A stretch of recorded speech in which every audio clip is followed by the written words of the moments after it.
Video is about an aeroplane. So, first just take a rectangular sheet, fold it into half, like this. After you fold it into half, just do like this.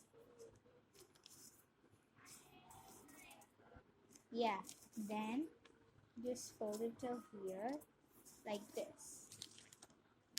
Like this.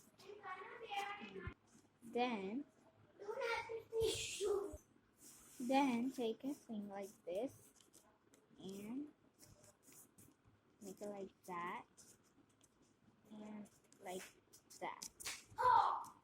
Then fold it like this. We're almost done. Then just tilt it, fold it like this. Okay, the tip has to be sharp and it has to be hot. And then after that, you have to do is fold like, and then fold it like this. Repeat it on the other side too, like this. There, our plane is ready to fly.